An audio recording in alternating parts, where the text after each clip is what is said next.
Yeah, you probably should put gas in your fucking bike before you run from the fucking game warden. On this episode of the Chain Driven Podcast, there is a graphic warning that may be sensitive to some.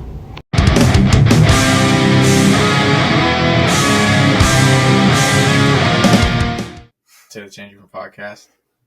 I'm your host, Colton. This is your co-host, Kieran. And we have a special guest. His name is Wyatt Burbridge. He is my brother. And he just ate shit on his dirt bike last weekend. And we're going to get a little story out of him soon enough. But how the hell are you, Kieran? How's your weekend? I'm doing all right, dude. Poor yet again, as always. Yeah. The feet finder isn't going that well. So, we're I think I've spent more time and money that I have gained in this past week. So, but yeah, it's cool, man. How's ACP? You got to tell me about it a little bit. Oh yeah, so I went out to Arizona Cycle Park for the first time. It's not that far away. It's like 30 minutes. Just shoot photos, see what was up. Show up to the gate. Every track I've ever been to, which I was talking to Colton about this last week. Every track I've ever been to, you could walk on track, and take pictures, do whatever the fuck you want on track, especially on like practice days and shit. Yeah. But I guess at Arizona Cycle Park, you have to have a $1 million liability insurance to be able to do photography or videography on their course. So, of course, I don't fucking have that. So I was just taking pictures from the sidelines.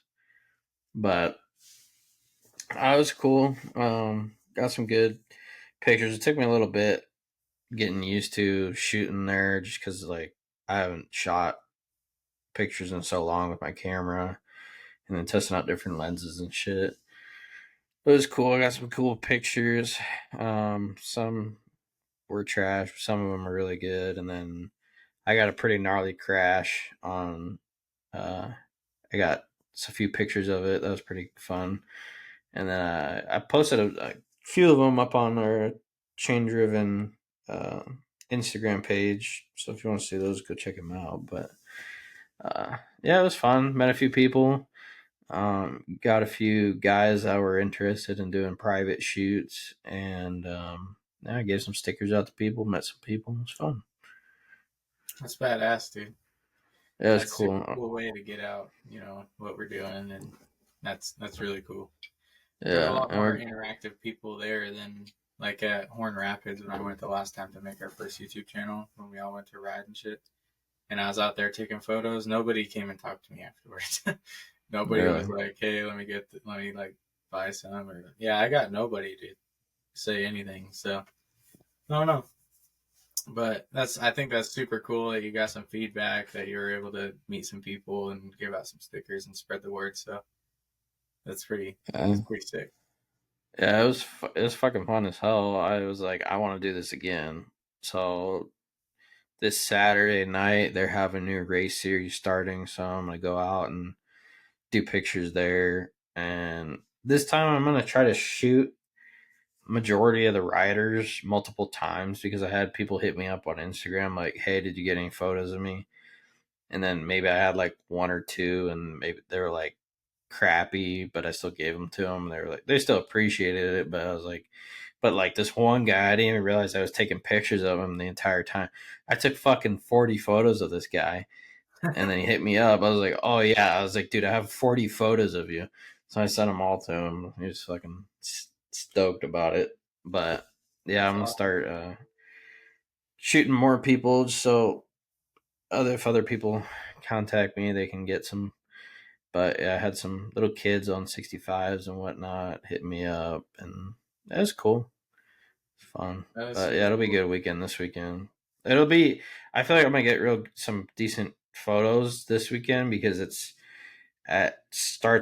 practice starts at 5, and then I think races start at like 7. So there's gonna be some good like sunset shots. So I'm pretty Yeah. stoked about that. It's gonna make it look cool, but as well, we'll see how it goes this upcoming weekend. There's a photographer up here at Moto Pacific that charges like $10 or $5 a photo. It kind of depends on the photo, and they're like, he makes a shit ton of money. Like there's hundreds of people hitting him up for photos every night, like Friday night Mm. series, and then he goes to the Wednesday night practices too. Yeah, that guy makes a ton of money just on taking Right. photos of everybody. It's awesome. I definitely already want to upgrade my ship, but camera stuff is not cheap at all. So Tis not. No, yeah, you'll probably have to start with just stuff you have, and maybe just start charging like a couple dollars, maybe $5 a photo, or right. for all their photos Set. at once. Maybe if they like Right. one person wants to have all their photos, maybe just charge them $5 or $10 for all their photos or something, and just to get going. And then maybe you can eventually, with that money, buy a lens, and then maybe a camera, a second camera with a different lens, and go from there. And you'll be Right. making bank every weekend eventually. Yeah, it'll be sick. I'm You've always excited. been a I really like it. good picture taker, so you always seem to Yeah. find the good shots. Your Yeah, it's Instagram, fun. gotta. I might try doing a vlog this weekend too. I guess we'll see how it goes, but Hey, you should be sick. yeah. But, You also, if you go haven't back checked one out, day. if you guys haven't checked out our YouTube channel, go follow our YouTube channel. Colton's been posting moto vlogs up on there, and we post also our podcast and some other content. It's pretty sick, so go check it out. This guy's in a couple of them, so it's pretty cool. Yeah, so let me hear. I don't want to hear about how you crashed first. I want to hear the story how you got your fucking bike back because I never heard how you ended up getting your bike back. Jake. Oh, Oh, no, wait. yeah, out in the woods. Oh, well, long story. Allegedly. So, what'd you say? Allegedly. Did you listen Allegedly. to our last No, podcast? not yet. The whole time when we were talking about how you got your bike taken out there, you went out there and everything. After everything we said was allegedly. Yeah. Allegedly, I mean, maybe he did it, but like we told the whole story, repeating allegedly. It's just so, yeah, anyway. This is what happened. So, basically, me and some buddies, I probably shouldn't say their names because I explained what happened last week. I think Kieran wants you to more explain how you got it back. Oh, how I got it back. So, I have a buddy who's a game warden. I shot him a call and I was like, dude, so this is what happened. I don't know what to do. And he goes, oh, dude, that sucks. Well, I'll see what I can do. Like, I'll make some calls, but I can't promise anything because he didn't want to put his job in jeopardy because he's helping me. All right. So I told him, like, yeah, man, don't overdo it, but I appreciate it. So he starts calling everyone, and he gets back to me, and he said, hey, man, I gave the guy your number. I explained your situation, and I explained to him what you explained to me. And he's a pretty easygoing guy. The only guy you really have to worry about is the Hancock security guy because he like really wanted to bust me. He was not having it. But game wardens were super cool guys. Super cool. They saved my butt. But I literally just had to meet him at the Hancock gate and I followed him. He came with me. We drove like 15, 20 minutes into Hancock. Just gravel road Yeah. after gravel road. We went through like two separate gates. Mm-hmm. And we finally Locked got gates. to this like container unit. Out in the middle. Yeah, of the it woods, looked like a out the middle of nowhere. junkyard, kind of. And the Hancock security guy walks over there. He didn't say a word to me the whole time. Like, you could just tell this guy was pissed. And he opens it, rolls my bike out, and then Gabe Morton kind of grabs it from him and looks at it for a sec, and then they tell us, like, all right, well, we're talking for a bit. You can load up your bike. So we put it in the truck, and then he walks over and he goes, all right, man, I'm sorry we had to meet this way, but pretty much. This is the sheriff talking. Yeah, the game warden. The game warden. Yeah. Hancock security didn't say a word because I think the game wardens told him, like, yo, we'll take care of it. Because he wasn't having it. He wanted to do like everything he could to get me in trouble. But yeah, game wardens, pretty much all they did was they said, I'll get a trespassing citation in the mail. And they said usually for these type of things, they like to give a criminal trespass and all that jazz. But they said I have a clean record. And they said I was pretty nice and like I just wanted my bike back. But again, super nice guys. And they They just also got you free tabs too, which none of us renew our tabs on our bikes. But I don't know why, because it was like private land. It wasn't even public land or state land. Yeah, we got us for tabs. But I think it was just trying to get you for everything except criminal trespassing, which would have been really bad. Yeah, it would have been really, really bad. You know. Well, it's sick. You got off fucking easy, bro. I'm pretty sure. Good thing you're friends with. 250. Good thing you're friends with the fucking game warden. I'm gonna have to give you a call if I get caught someday. Yeah, those game wardens are super nice and everything, and $250 for tickets is nothing compared to what you could have had. That's nothing. That's crazy. I didn't even know that. Have you gotten them in the mail yet? Is that what? No, but Justin told me it's gonna be around $250, $300. So. Yeah. Well, that's pretty good for trespassing and tabs being expired, but so basically go right on here. Yeah. Go right on private login land. Or fill your bike before you do. Yeah, you probably should put gas in your fucking bike before you run from the fucking game warden. I wasn't even riding it. Yeah. I wasn't even riding it. I was riding my dad's bike with Jade. I had a buddy who was riding my bike, and I even told him, like, yo, fill her up before we go. And he was like, okay. Jeez. Yeah. Probably slipped his mind a little bit. But. Yeah, just a little. But we love him. But anyway, you got your bike back. God bless. And then you just decided to fucking smash it into a tree with your body doing fucking 50 miles an hour. So tell us about that. All right, so I'll kind of just start at the beginning. Like, we got to Burnt Ridge and we were doing like track walks. Did we talk about Burnt Ridge at all last week? Yeah, we did. Okay, like track looked good and everything. No, I was talking about how the opening day was before we went. So we talked about how, you know, it was like we used to go when we were little. If you didn't hear, this is Burnt Ridge. It's down in Onalaska. Mm-hmm. We used to go when we were little. It closed down in like 12 or 13. Yeah, for like 9 years. Yeah, for like 8 or 9 years it's been closed. And then they opened it up 2 weekends ago on April 30th. And we went and had a pretty good day up until he ate shit. But it was still a cool day. Yeah. But anyway, you can... Yeah, so... It was fun. It was gnarly. Yeah. I'll just explain a little bit of the jumps. Like, the track was cool. It was pretty much the same exact thing it was when we were younger. And it seems like a lot of the tracks here, nothing's really crazy except Washougal. And if you can kind of understand, if you ride and know dirt bike tracks, jumps, you kind of go over jumps kind of in this formation where you like kind of coast over a jump. And so you hit a jump, kind of coast and land, right? But every single jump there was like almost a sharp edge booter straight up in the air. And then there was a landing. It seemed like not that far away at all. Like the landings were like pretty, the jumps weren't even huge this way, but they were super tall. But this like way they were BMX, not big. They're like BMX jumps.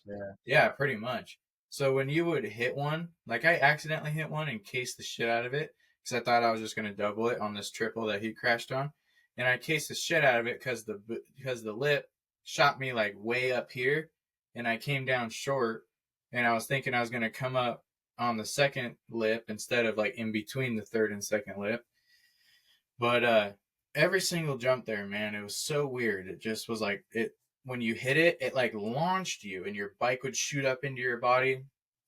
And then you had to be so precise on the amount of speed you had coming up to these jumps to get it to the finish line, because any more or any less speed than like perfect, you were overshooting or casing.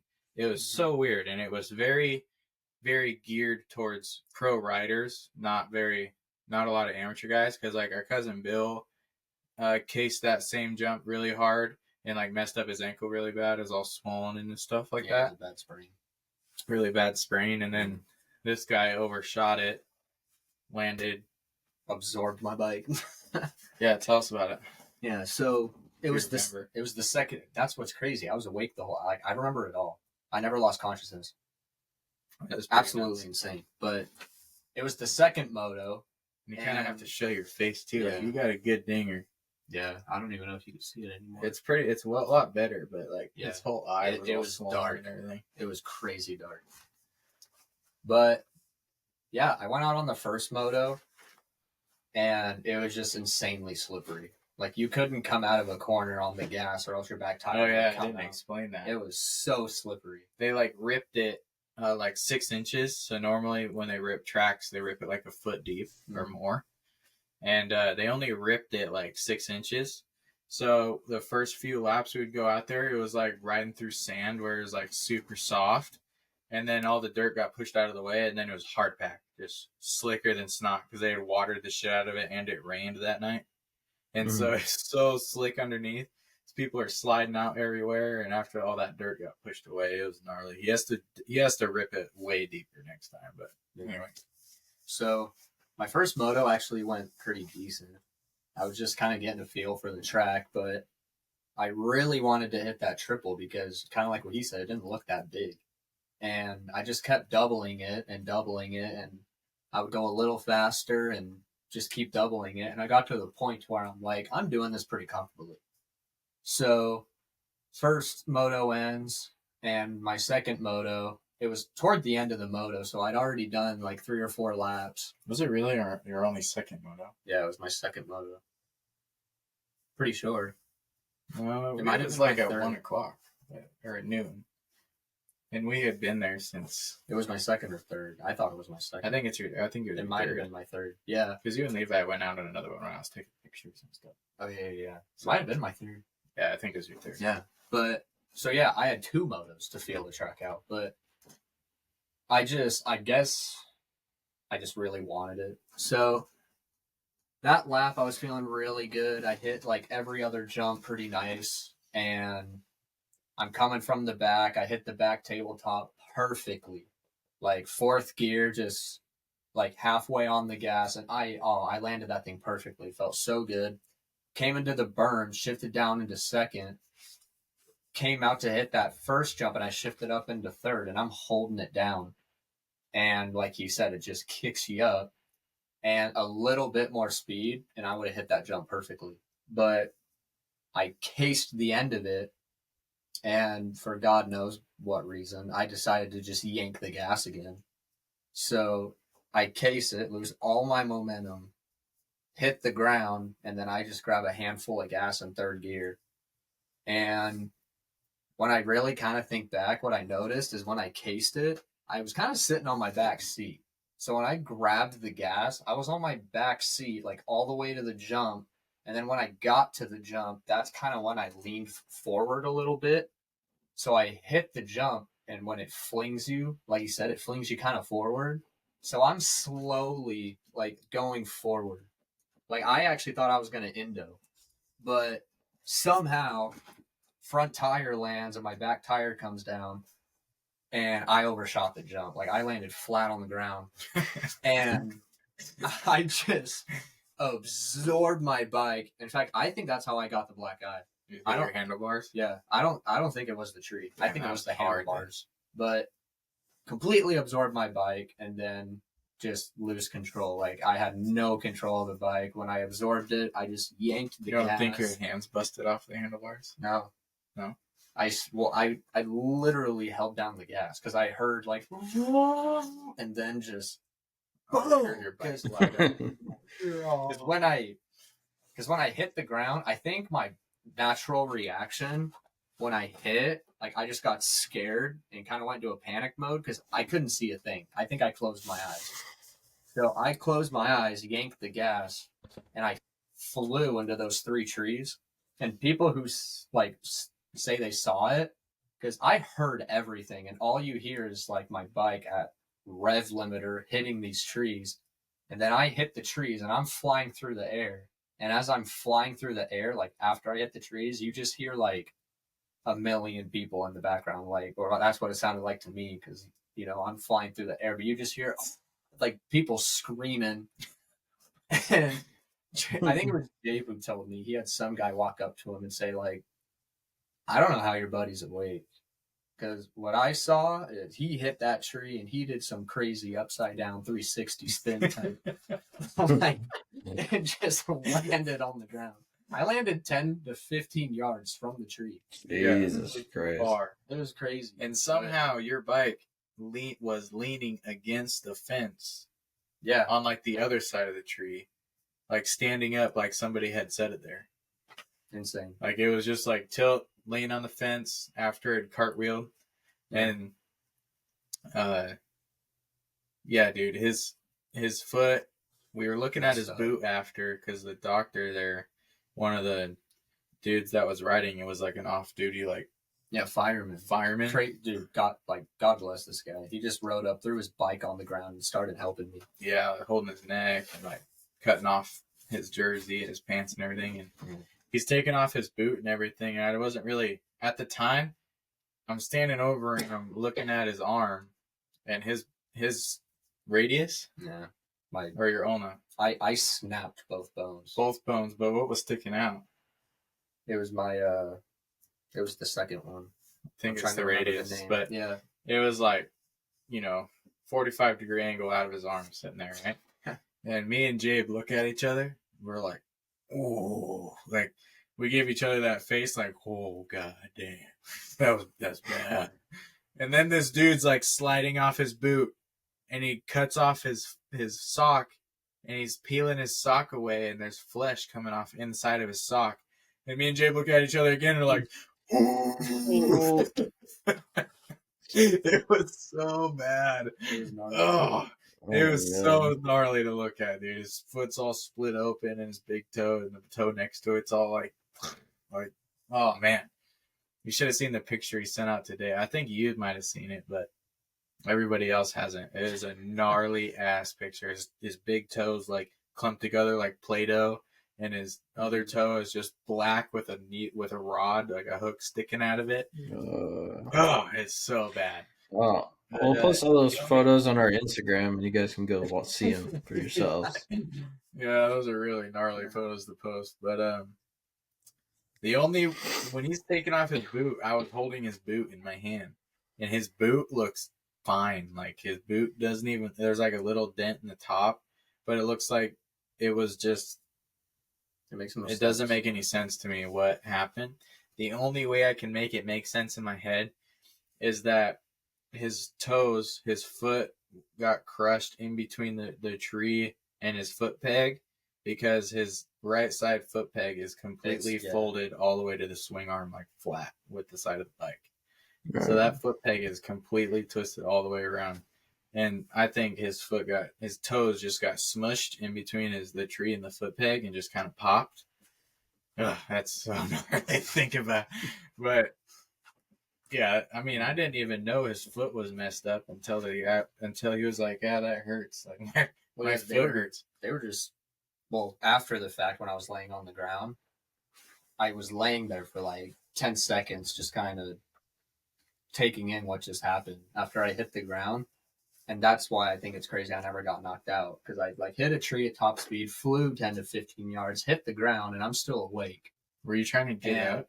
No, that's the point. I'm like on the ground, and I just did not move for like 10 seconds. I was just trying to breathe, and I landed in dirt. You knocked the wind out of yourself? Yeah, I was. Yeah, that's what I was trying to wait. I literally landed in dirt. So I'm sitting there like.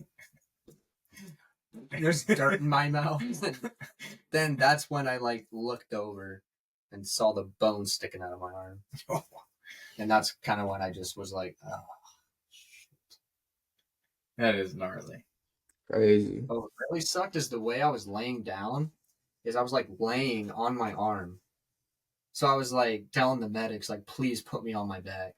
Like, this hurts so bad. And they were saying, like, I'm sorry, we can't touch you yet until, like, the main people get there or something, because they didn't want something that was wrong with my back or something. Like, if I was paralyzed or something, they didn't want to touch my back. They put a big neck thing on you and everything. So they couldn't. I'm literally laying on my arm that's got a bone sticking out, and they can't do anything about it. It was so brutal. And I felt like tingling and pain in my foot. I didn't feel anything on this side, but the guy was like, "Where's your pain, man?" And I was like, "My leg and my arm." And he goes, "Which one?" I was like, "This one." And he was like your foot? And I was like, yeah, my foot. And he was like, "Okay, well, we have to expose the wound, buddy."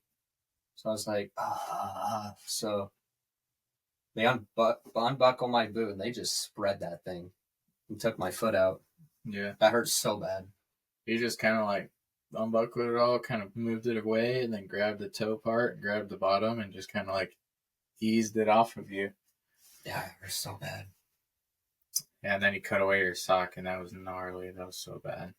But apparently there's still flesh in my sock. Apparently it's in my gear bag. No, your all your gears over here is sitting in front of the garage. Did you look in it? No, I haven't really decided to look in. There's a fucking toe noodle in there. Yeah, I just kind of threw it in front of the garage over here in case he wanted to kind of piece it back together and frame it or something. Mm-hmm. But yeah, that is super gnarly. Like, definitely the craziest thing that's ever happened to me. So from there, when you kind of went away in the ambulance, that was really the last time I saw you that day. Yeah. I'm trying to remember the name of the hospital. I always want to say Chehalis, but it's Centralia. Centralia. Yeah. Yes. We went to Centralia ER. We kind of followed the ambulance there after we loaded our bikes and everything. Went there, but yeah, they were super nice, but they couldn't do a whole lot about it. Worst part was when I got there, they were just looking at everything, and literally the only thing they did was put my toe back in place, but I was awake for it. That sucked. I was literally talking to my dad, and he's right beside me, and the guy's like trying to clean my toe, like pouring salt water on it and everything, and then doesn't even tell me he's gonna do it. I'm literally just talking to my dad, and then I feel him like kind of barely grab my toe, and me thinking he's like grabbing it to spray it, and then he just like yanks up and over. What? I wanted to scream. Yeah. No way. Mm-hmm. I thought it was shattered. No, that literally. It's like you took a sword between my big toe and my second toe, and it split. But I hit so hard. That was a good analogy. I've been thinking about the sword thing. Yeah. I've been trying to figure out how to explain it, and that was a really good way to explain it. It looks like someone took a sword in between right to those toes. But the second toe, I dislocated. Like, the top knuckle was completely sticking out. So they had to put it back, but the pin is what's holding my toe together right now. Yeah. But so I got the pin after surgery. Or your big toe bone shattered? Technically, no bones broken, but I split my foot open and I dislocated a toe. Yeah, when we say like put a sword in between your big toe and your toe next to it, it went through his foot like 3 more inches down his foot. It was pretty gnarly. If I could send the pictures and you guys could have like a link or something so people could see it, we could try that. But there are pictures. Feet Finder. It's called Feet Finder. But oh my God. Super sketchy. But that hospital actually couldn't do jack after they put my toe together and everything. So they pretty much told us there's not a whole lot we can do about this, so we have to fly you to Harborview. So helicopter came, took me to Harborview, Seattle. And apparently they're a top 3 hospital in the nation for trauma. So that's what they call this, because I had like bones sticking out and all. I think I'd say that's pretty traumatic. Yeah, it was terrible. But I was in the hospital for 8 days. That was brutal. I had 3 surgeries. The first one was kind of just putting everything back together. What part? When you flew there. Oh, I mentioned Yeah, I was gonna say that's like fucking badass, dude. I've never been in a helicopter. Yeah, Yeah, I took a you were in helicopter. Centralia though, and you said they couldn't do it. But yeah, you took a helicopter Yeah. from Centralia to Harborview, landed on top of that mofo, and got rolled in like a badass. Yeah. That's crazy. How was the view up there? Where It was actually kind of cool. So, well, sadly, I was laying down the whole time, but I was kind of high enough to where if I looked over, I could see some stuff. But I had the brakes on too, so they wouldn't take the damn thing off. You ever been in a helicopter high off your mind? It is crazy. I was on like Sounds crazy. It's so crazy. Yeah, I hope you'd be on oxy with your bone sticking out of your arm, but it was That was so brutal without pain medicine. Oh, I bet. Especially at the track. That just sucked. So your first surgery consisted of what? So they basically just tried putting it all back together. Just your arm or your foot? Yeah, so, well, both. My foot, they pretty much did what you guys see right now, like in the photo, and hopefully we could share it. But so basically, they just like sewed your big toe back on and like sewed the slits all back together and put the pin in and everything. Pin in your other toe and everything. And then they wrapped it so it would heal for a bit. And then this, they put the bone back in, did all my plate stuff, but they couldn't close it. So then my second surgery consisted of, I'm trying to remember, why did I have 3 surgeries? Because my first surgery... Didn't they go back in to check if they could put back together your arm? Yeah, but... And to see if your toe was healing? Wait, my first surgery was my foot. Second surgery... That took a lot of like plastic surgery. And... Yeah. Because I remember your first surgery, Mom and Dad were letting us know what was going on. You went into surgery at like 7 a.m. and you came out of surgery at like 3 p.m. Yeah, it was an 8-hour surgery. They had a lot to do. Yeah, that's a long ass time. Jeez. That's crazy. And that was all on your foot?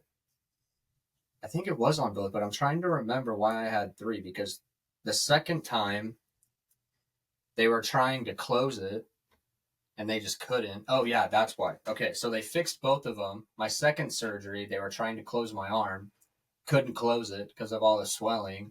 So they put a vac in it, and I had a vac for 3 and 4 days. What's a vac? Explain. They have a vacuum. Well, vacuum. It's like it looks like a charger for your car. Like, it's got the handle, but it's a vacuum, and there's a tube.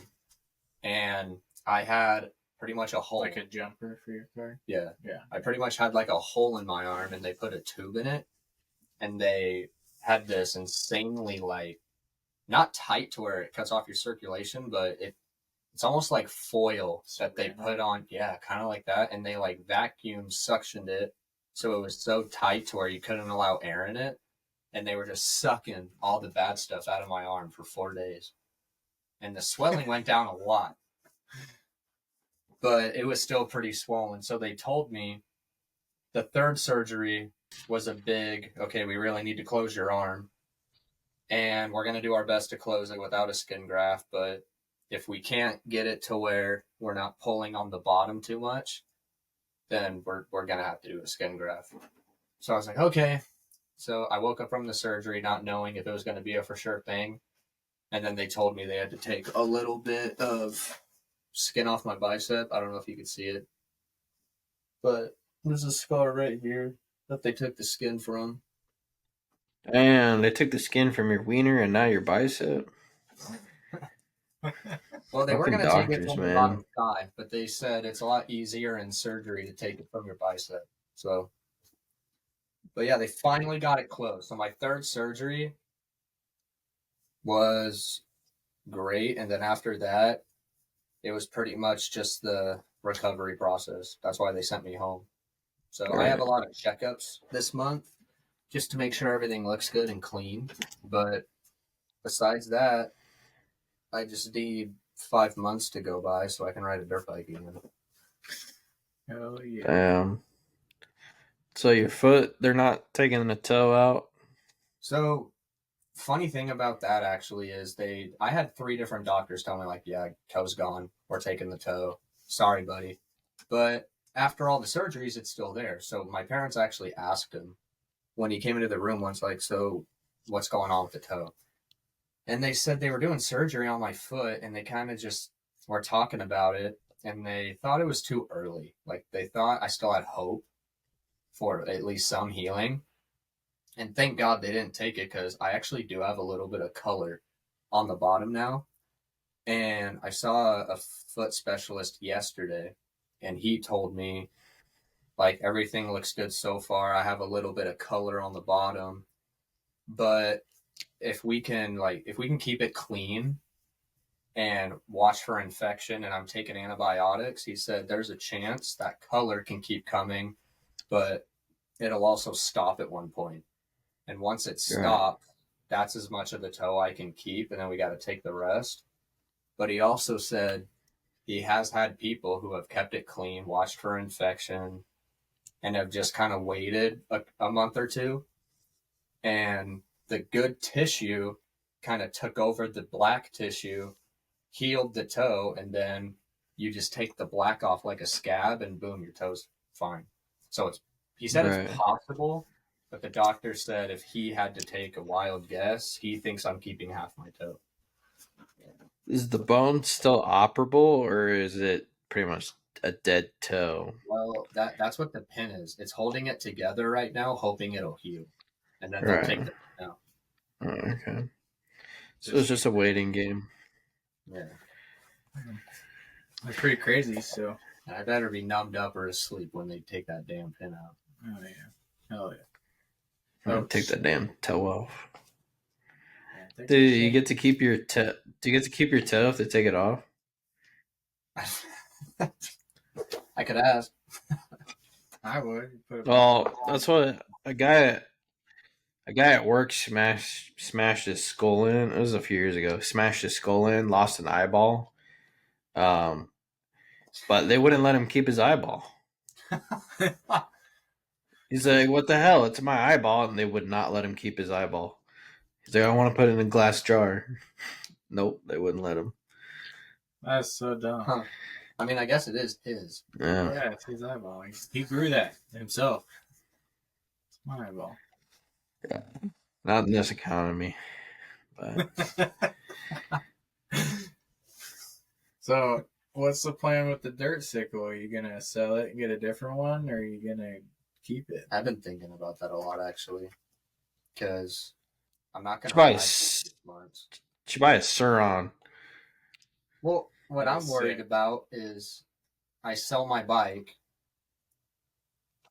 but I don't have a job. Yeah. Because you should buy a quad. So I sell my bike. What? I said you should buy a quad. I don't know. I've been thinking about getting a 300 or just getting the YZ250FX. Yeah. Oh, I think that's the move. I think the 2024 YZ250FX is the move. I've just always loved the way 250s ride. And don't get me wrong, the 300, it's probably the best trail bike ever. Oh, yeah. That So awesome. I kind of want to get to the point to where I could have my 250FX and a 300 in the future when I'm making good money and everything. But that would be the dream duo.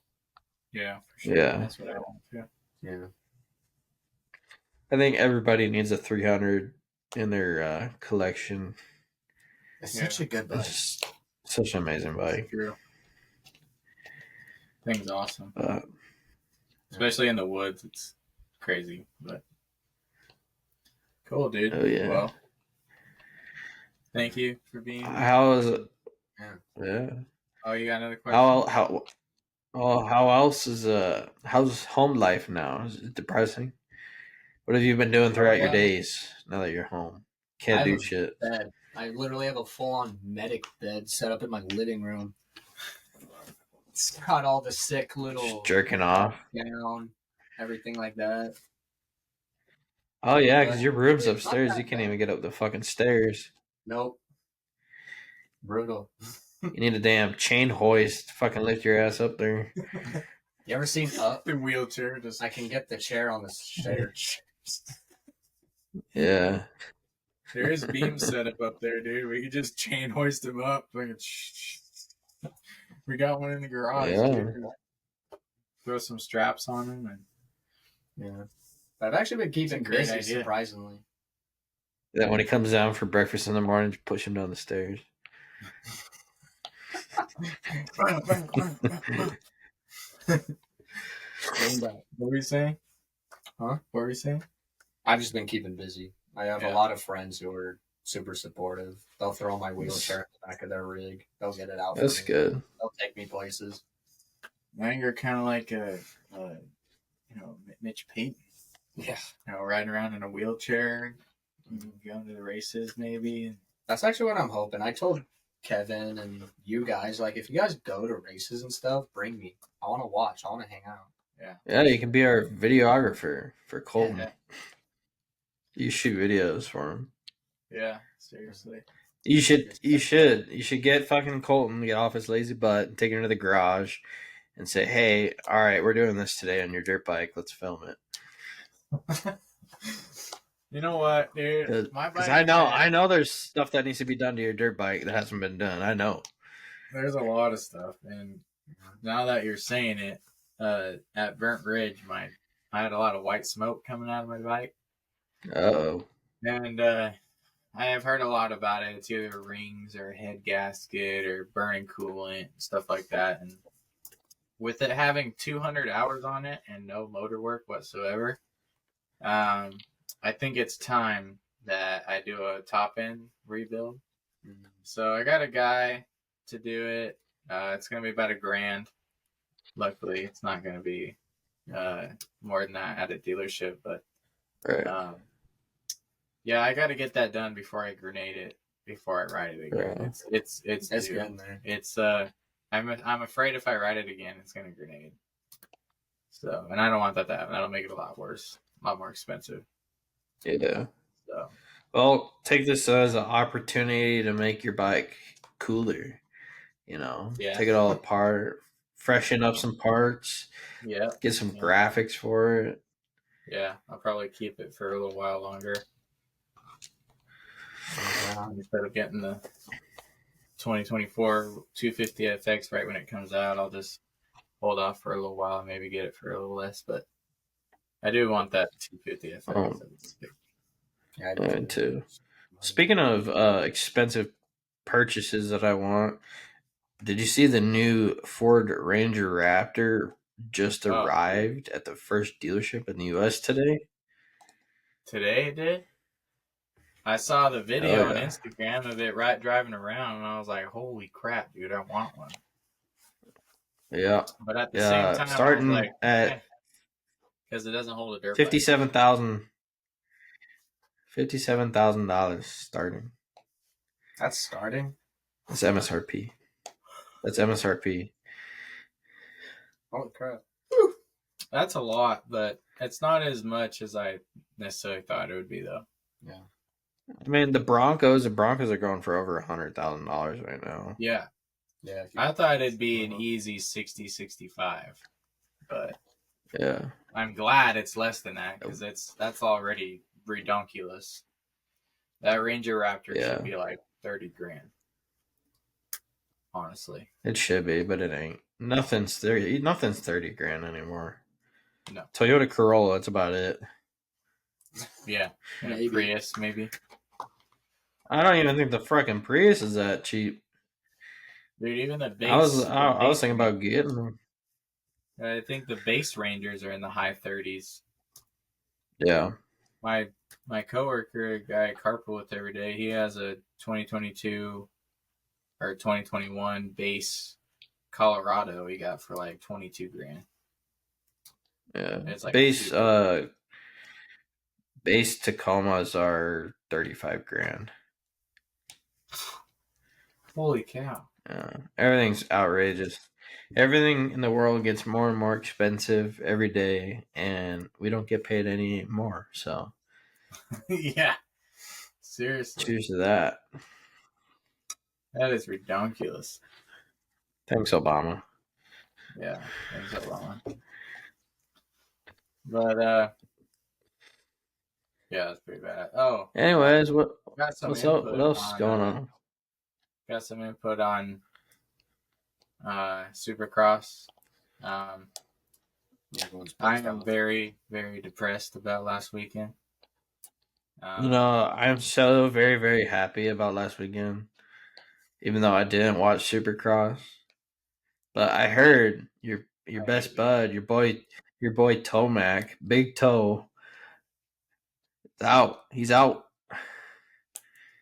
Yeah, Ruptured his I hate it. Achilles.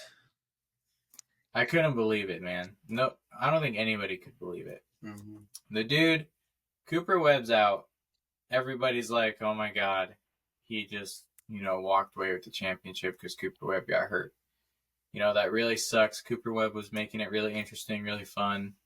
And, of course, the next week, Eli is ahead by like 26 points, something like that. Mm. And so pretty much has to roll the race and finish to make it to the next week. And then, he has to at least get like 2 top 15s in the next 2 weeks, right? To win the championship. And for Eli Tomac, that's a walk in the park. But he was in the main. He got second in his heat. In the main, he was leading the race. He was way out ahead. And it wasn't even that far into it. It was maybe like 3-4 laps, which is like a couple minutes. And he overjumped a rhythm and landed just a little farther. It wasn't even that overjumped. He still kind of landed on the downside, but at the bottom. And it was in the middle of 2, so it was another kind of launch up.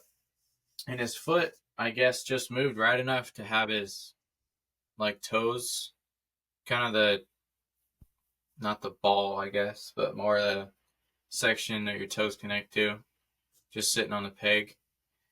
And when he came down and sunk into the hole to launch that next rhythm, his whole foot, the disc number kind of bent like that on his peg. And so one foot was like this, one foot kind of bent down in the peg. And all of a sudden he's lands and he's holding his foot above his peg and sets it back on the peg and jumps the next jump a double. And then he's lifts his foot up again because that hurt standing on it. And then he pulls off the track. And he's sitting there holding his leg out like oh my God, what is going on? This is insane. Everybody's freaking out. This is not good. This is the worst possible thing you could imagine. Mm-hmm. I was so upset, dude. So he pulls off, goes to the medical tent. His Achilles tendon gone. It's totally destroyed. Mm-hmm. It takes about a year to fix, if not more. Sexton wins it, and then he climbs ahead of Eli by 7 points. So that's how far they were apart. He dropped out of the race. Sexton won the race, and Sexton was only ahead by 7 points after he won the race. And Eli didn't even finish. So that night, Sexton won the championship because the only other person still in it is Ken Roczen. And he was 43 points behind Sexton. 43. Really? Points. So he literally won the championship. Who's in third? It went Eli, Cooper, Sexton, Roczen. Cooper was out. Anderson. And that night, Eli was out. And so Sexton won it. And then Eli and Webb were in second and third for points. They're out. In the fourth place was Roczen. And then I think Barsha. And then Anderson. Oh, okay. And so Roczen was the next one up because Barsha and Anderson were out too. So Roczen was in fourth. And he was 43 points behind Sexton. So he literally won the championship that night. But technically, he can't win it until next week until Eli doesn't show up. So as soon as Right. Eli shows up, as soon as he does a heat race, all Sexton has to do, I don't even think he doesn't have to do anything. He could sit out the whole night and win the championship.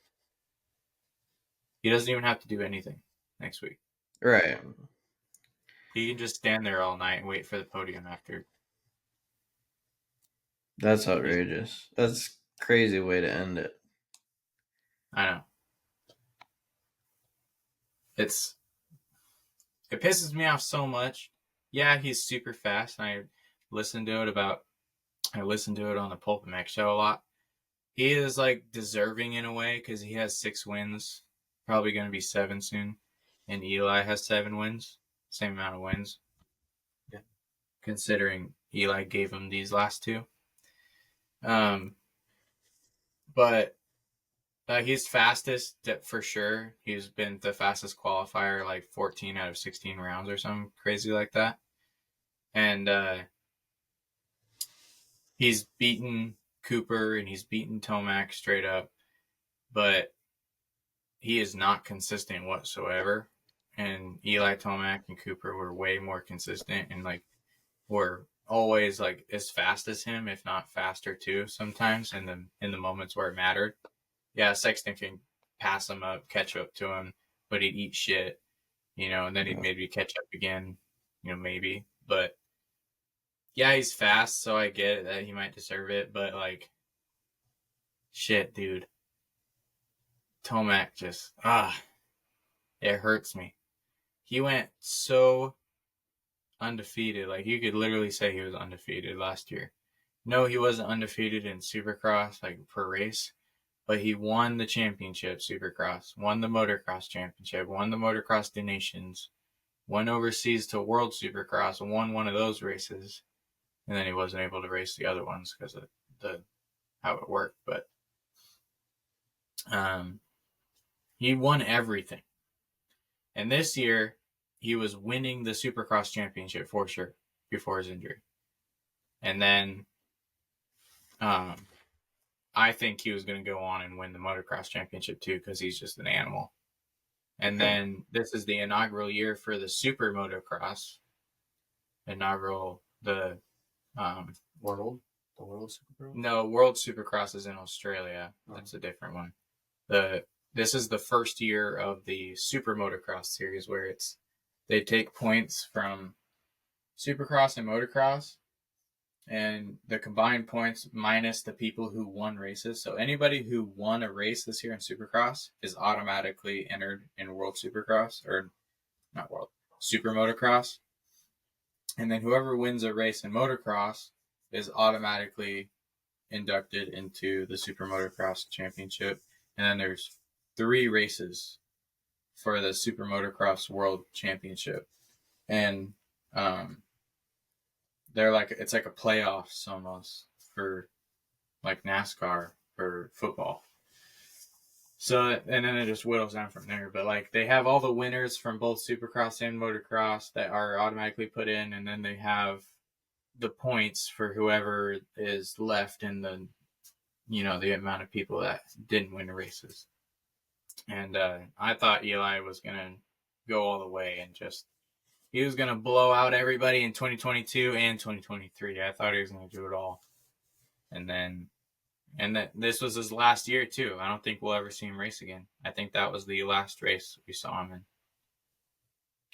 I saw on his, he came out with an Instagram post and he said that he's going to come back stronger. So maybe it was kind of a hint that he's going to race next year, but yeah, maybe, but he also posted tell. directly after that a video, like an update video, and at the end of it, he said, I'm not making any decisions whether to come back or not.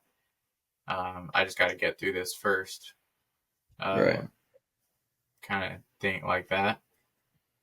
So he hasn't made up his mind yet. He hasn't decided. Like, I'm hoping he does because it is so cool to watch him ride. Like, he's an animal. He's freakishly good at riding dirt bikes. Super fast. Stupid fast.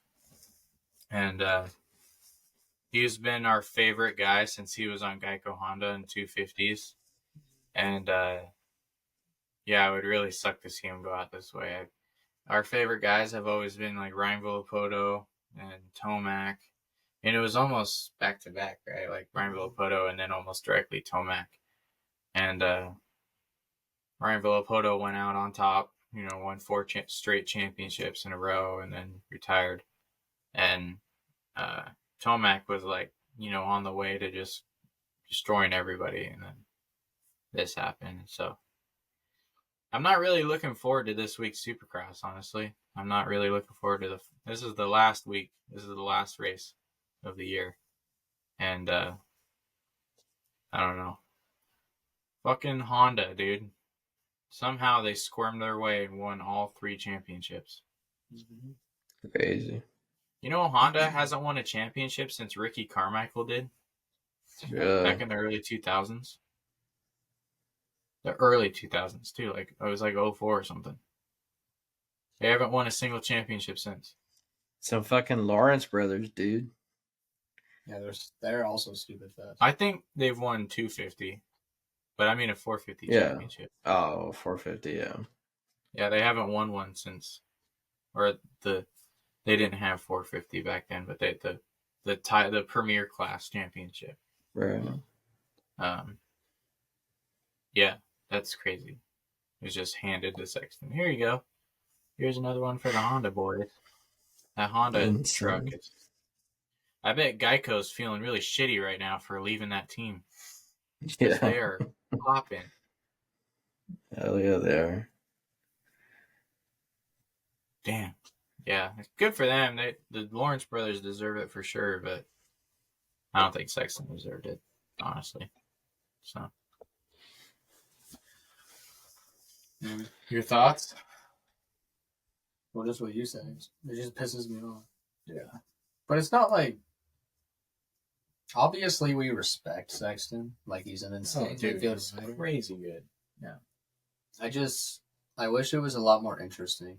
Like, I wish this last race, maybe they got to battle a lot or something. But it kind of just got handed to him.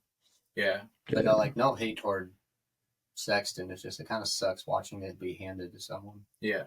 I totally agree. Like, I don't hate Sexton, but this makes me want to hate him. Just because it was just like, championship. Eli had it. And like, oh, Eli's hurt. Like, Cooper Webb, oh, you got hurt too. I guess we'll give it to third, the second to lose. So, yeah, I don't know, dude. It's insane to me that the amount of times he's eaten shit this year, and he is one of the 2 guys out of 15 factory riders that are out. Him and Roxon are the only ones that have gone this full season. The only ones. Adam Cincerello started late in the season. Him and Roxon are the only 2 factory guys left that started this season. There's no more factory guys at all. Really? Seriously. 2 out of 15 are left. Crazy. I feel like last year you can beat it. I feel like the competition last year was just way higher. Yeah, because Anderson was doing so good. Anderson was doing so good. Tomac was fucking on fire. Sexton was doing pretty good. I mean, and then you had Mookie in there too. Bailed last year too, and this year he's right. killing it. I want Malcolm. Yeah, Malcolm was killing it last year. Dude, Barsha was absolutely killing it this year. And then he wadded himself 2 weeks ago. What were you going to say? I don't know. Yeah, it just seemed like last year there was more competition, but I don't know. It's just Supercross. It is what it is, We got another year coming up, so it'll be definitely interesting to see how the start of the next season will go. see Yeah. who else coming back. Kind of sucks for motocross because there's like nobody going into motocross. There's only Right. 2 factory riders going into motocross. Like, hopefully Aaron Plessinger comes back for it. But that would be the only guy out of KTM, Husqvarna, Gas to be repping that name. The only Right. guy. And then there's Chase Sexton and Ken Roczen. And then Jet Lawrence is coming to 450 motocross this year. He is stepping up as he's already won 2 championships in 250 motocross. Oh, that'll be interesting. So, That'll be good. you want to know a crazy stat that nobody really talks about? Jet Lawrence, for how like kind of weird this seems, because it doesn't seem like he's won that much, but he's literally won so much. He is the winningest 250 rider in Supercross history. He is the most wins. He is the winningest, yeah, 250 Supercross rider in Dirtbike history. Fuck, I believe it. Just these past 2 years, the amount of races he's fucking won. He passed up McGrath last week. It's crazy. I don't know that. McGrath, fucking Or legend. 2 weeks ago. Because Hunter raced last week. It's either 2 weeks ago or this next week. If he wins, he will pass up McGrath. Insane. I think it was 2 weeks ago because they said it on a PulpMX show that he is literally the winningest 250 racer ever. And that's insane. That is. Well, He was only in 250s for 3 years. His first year, he crashed out, broke his collarbone in the very first race. Anaheim won his rookie year. Came in his second year, won Supercross, won motocross. Third year, won Supercross, won motocross. Or won Supercross. No. Or yeah. His first year, his rookie year, he won motocross. Not Supercross because he crashed and broke his collarbone. His second year, he raced Supercross, won championship, won motocross. This year, he won Supercross, and now he's going to go jump into 450 motocross instead of do 250 motocross. And I think him and Sexton are going to be battling all year. I think. I don't know. Jet could hop on a 450 and absolutely blow Sexton away. right. And just destroy everybody. Or he could be. Or Sexton can destroy Jet, so I have no idea. Yeah, that's true. People ain't ready. Oh, I guess we'll see. Yeah.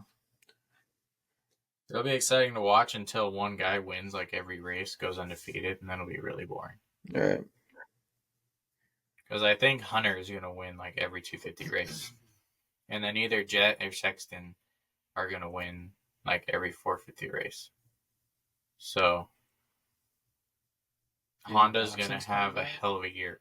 Because, holy crap. Roczen? Do you think Roxon's coming back next year? For Supercross? And is he coming back on his Suzuki? Yeah, he actually signed a 3-year deal. Oh, good. With them. So he's got next 3 years racing Twisted Tea, or not Twisted Tea, the Progressive, Yeah, the Progressive. Suzuki team. I think that was just Supercross, though. I don't think he's doing motocross.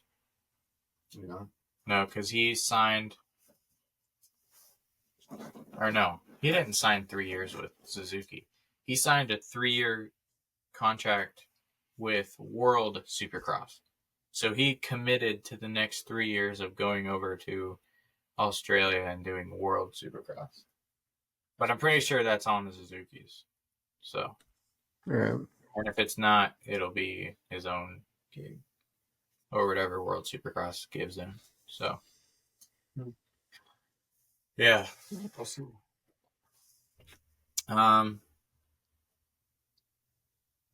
That'll probably wrap it up for the news and my thoughts on how this season's going to end. But we'll do another pod after the season ends before motocross starts and kind of give it our overall review.